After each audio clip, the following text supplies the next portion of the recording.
இப்போது ரொம்ப டயர்டாக இருக்குது உடம்பு மாதிரி. டயர்டு உடம்புக்கு இல்லை, மனசுக்கு. அங்கே போனது, சுற்றுனது, ஹாஸ்பிட்டலில் பேசினது, காலையில் ஹாஸ்பிட்டலில் இந்த சின்ன சின்ன குழந்தைங்க நான் பார்த்தேன். இவ்வளோ தான் இருக்குது. அந்த பார்க்கறவங்களுக்கு அதே பிரச்சனை தான். ஹாஸ்பிட்டலில் போயிட்டு ஏன் தான் போனோமோன்னு நினச்சி. சரி, ஒரு ஆளை பண்ணலாம்.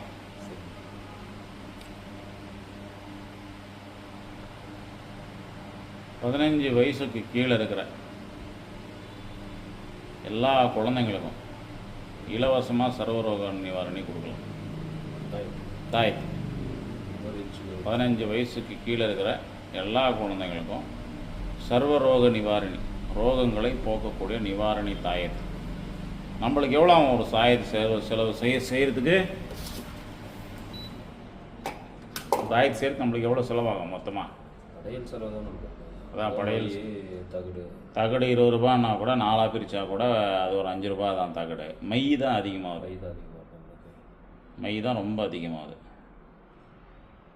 படையல் செலவு, படையல் ஒரு நாளைக்கு எவ்வளோ ஆகுது? ஒரு தட்டுக்கு ஒரு 50 ரூபா, 60 ரூபாமா, 100 ரூபாமா?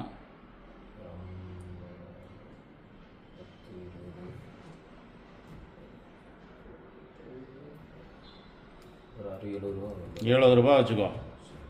11 நாள் பூஜை, 770 ரூபா ஆச்சு. மை ஒரு எவ்வளோ ஆகும்? எவ்வளோ கிராம் பூசுவீங்க ஒரு தகடுக்கு? அதான் எவ்வளோ பூசுவீங்க? 1 கிராமா, 2 கிராமா, 3 கிராமான்னு கேட்குறேன். 1 கிராம். ஒரிஜினல் எவ்வளோ பூசுவீங்க? அது எவ்வளோ? ஒரு 1/2 கிராம், 1/4 கிராம்? 1/4 கிராம்.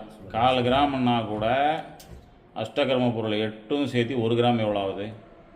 அஷ்டகர்ம பொருள் 8 சேர்த்துனா 1 கிராம் விலை என்ன வருது? கூப்பிடு, சத்யாவை கூப்பிட்டு அப்படியே கணக்கு போடுங்க. உட்காந்து பேப்பர் எடுத்துகிட்டு கணக்கு போடுங்க. டக்கு டக்கு டக்குன்னு எழுதுங்க பார்க்கலாம். கோரோஜனை 4000 ரூபா போடு. புணுங்க 1800 ரூபா போடு. கோரோஜனை 4000 ரூபா, புணுங்க 1800 ரூபா. ஜவ்வாது தெரியல கேட்டுக்கோ, அரகஜா தெரியல கேட்டுக்கோ. அக்தர் 300 ரூபா ஒரிஜினலு. பச்சை கருப்புரம் 1000 ரூபா. பச்சை கருப்புரம் கிலோ 1000 ரூபா, கிராம் இல்லை. இல்லை, பில்ல கருப்புரம் தான் கிலோ 1000 ரூபா. இது எவ்வளோன்னு தெரில அப்படின்னா அதையும் கேட்டுக்கோ சத்யாக்கிட்டியா. சரியா? அப்புறம் வேறு என்ன? புணுங்கு, ஜவ்வாது, அரகஜா, அக்தர், குங்குமப்பூ 1 கிராம் 2000 ரூபா. 1900 ரூபா, 2000 ரூபா வருது. ஒரு அரகஜா உனக்கு தெரில, அரகஜா தெரில. கஸ்தூரி 2500 ரூபா 1 கிராம். இப்போ இந்த பொருள் மட்டும் எவ்வளோ ஆச்சு? அரகஜா நான் வாங்கும்போது எவ்வளோ? 700 ரூபா, 600 ரூபா இருந்துச்சு. இப்போ எவ்வளோன்னு தெரியலையா? கேட்டுக்கோ. அது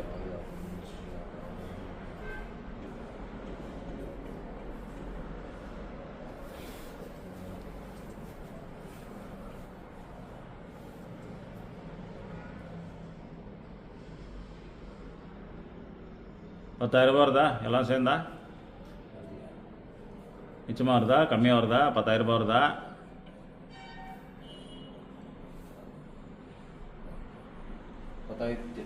10,800 ரூபா எல்லாம் சேர்த்தியா? இல்லை நான் சொன்ன லிஸ்ட் மட்டும்? அது மட்டும். அப்போ மீதி இன்னும் எவ்வளோ சொல்லாமல் இருக்கு? இன்னும் 3 சொல்லாமல் இருக்கா? அது 1000 ரூபா போட்டுக்கோங்க, பார்த்துக்கலாம் அப்புறமா. 13,000 ரூபா ஆச்சா? 13,000 ரூபாவை 12,000 ரூபான்னு வச்சுக்கோ. 4,000 ரூபா. 1/4 கிராம் வந்து 4,000 ரூபா ஆச்சு.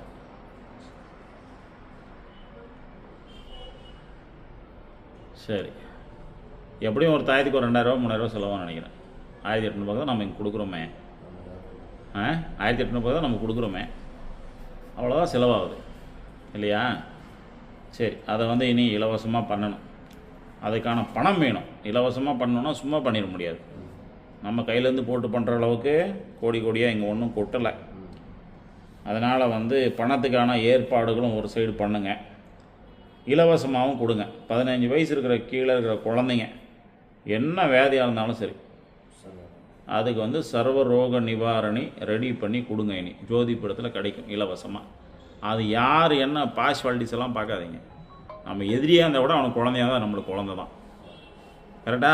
அவன் எதிரியாக கூட இருக்கட்டும். இப்போ போன வாரம் கூட அந்த பொண்ணு சொல்லிச்சு என்னென்னு, ஆனால் ஏன் நான் அவங்களுக்கு பண்ணுறீங்க, அவங்க உங்களை எப்படியெல்லாம் பேசுனாங்க தெரியுமா? நான் என்ன சொன்னேன் அதுக்கு, ஆமாம் அவன் செஞ்சது கர்மாவாக இருக்கட்டும், அதை அவன் அனுபவிச்சுட்டு போட்டோம். நான் செஞ்சது புண்ணியமாக இருக்கட்டும், அந்த புண்ணியம் அவன் பிள்ளைங்களுக்கு அடிச்சுட்டு போட்டோம். அவ்வளோதான், சிம்பிள். முடிச்சுட்டு போயிட்டாரு.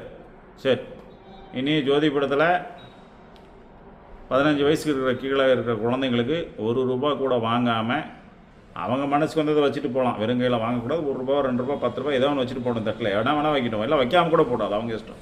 நாம் எதுவும் வாங்கக்கூடாது. சரியா? அது ஒன்று ரெடி பண்ணிவிடு. அடுத்தது இந்த தம்பி ஒன்று விஷயம் கேட்டியா? கேட்டேன். என்ன? அவன் இப்போதைக்கு ஒரு 6 மாதம் மட்டும் இருக்கேன். அது இல்லை, வேறு விஷயம் கேட்டியா? அதான் கொஞ்சம் கொடா இருந்துச்சு. கொஞ்சம் கொடா இருந்துச்சு. இல்லையே, அது இல்லை விஷயம். கரெக்டாக கேள். என்னென்னு அப்பாயின்மெண்ட் அன்றைக்கி அப்பாயின்மெண்ட் பார்த்துட்டு இருந்தேன். மதியம் சாப்பாடு எடுத்துகிட்டு வந்தா அப்படி வரும். நேற்று நான் கரெக்டு, நேற்று தான் சாப்பாடு எடுத்துகிட்டு வந்தா அப்படி சாப்பிட்டனே. கேட்டேன் என்னாச்சு, எப்படி கல்யாணம் பண்ணிக்கினேன், என்ன பண்ணேன், ஏது பண்ணேன், எல்லாம் கேட்டேன். எல்லாம் சொன்னான். இப்போ என்ன சொல்கிறதுன்னா, வேணான்னு சொல்லிடுச்சு, அவமானப்படுத்திட்டு போயிடுச்சுன்னா. சரி, உன் நம்பர் பொண்ணுக்கிட்ட இருக்கான்னு கேட்டேன். இருக்குன்னா. சரி போ, அவ்வளோதான் சொன்னேன், வேறு எதுவும் சொல்ல. அதுக்கப்புறம் அவனும் ஒன்றும் கேட்கல, நானும் ஒன்றும் சொல்ல. அதை சொன்னா தம்பி உனக்கு ஃபோன் பண்ணு பாரு அப்படின்னு தான் நான் சொன்னேன்னா, எதுவுமே சொல்ல. என்ன அது எதுவுமே நான் கேட்கல. அதே மாதிரி நான் எதுவும் பண்ணவும் இல்லை. நேற்றுலாம் நான் என்ன டென்ஷனில் இருந்தேன். நான் எனக்கே நான் கும்பிடல, காரில் உட்காந்துருந்தேன். நான் எங்கே இந்த பையனை கும்பிட போகிறது. ஆனால் நேற்று நைட்டு ஃபோன் வந்துருச்சு தலைவருக்கு. நேற்று நைட்டு தலைவர் ஃபோன் வந்து வர சொல்லியிருக்காங்க போல். இப்போ இதனால் உங்களுக்கு என்ன சொல்கிறதுன்னா, இப்போ கொஞ்ச நேரத்துக்கு முன்னாடி நீ கேட்டல, இவரை வர சொல்லட்டுமா, இந்த தகடு எழுத சொல்லட்டுமான்னு கேட்டேன். நான் என்ன சொன்னேன் அதுக்கு பதில் சொல்ல, மனசாட்சியோடு எழுதணும். எழுத மாட்டார் அவர். என்னடா இது இவ்வளோ தகடு எழுதணுமே, எழுதுனாதான் காசே அப்படின்னு நினைப்பாருன்னு சொன்னேன்னா, அது பண்ணக்கூடாது. ஒரு மந்திரம் படிக்கலை, எதுவுமே பண்ணல. சாதாரணமாக உன் நம்பர் அந்த பொண்ணுக்கு தெரியுமான்னு கேட்டு முடிச்சிட்டேன். புரியுதா? என் மனசில் நினச்சிட்டேன், அந்த பொண்ணு இவனுக்கு ஃபோன் பண்ணால் நல்லா இருக்குமே, சரி அப்படின்னு நினச்சி முடிச்சிட்டேன். அவ்வளோதான். நேற்று நைட் ஃபோன் வந்துச்சுன்னு இப்போ தான் வந்து சொல்கிறான் பையன். எவ்வளோ நாள் ஆச்சு ஃபோன் பண்ணி?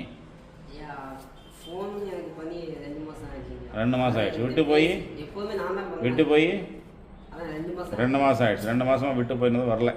சரி, சந்தோஷம், விடு. இப்போ புரியுதா? இதுக்கு சொல்கிறது தான் ஒன்று கூப்பிட்டேன். இப்போ புரியுதா ஏன் தகடு கரெக்டாக தேர்ந்தெடுக்கப்பட்டவங்க தான் எழுதணுன்னு? அவங்க மனசார எழுதுனா தான் அங்கே வேலை நடக்கும். காசுக்காக எழுதுனா வேலை நடக்காது.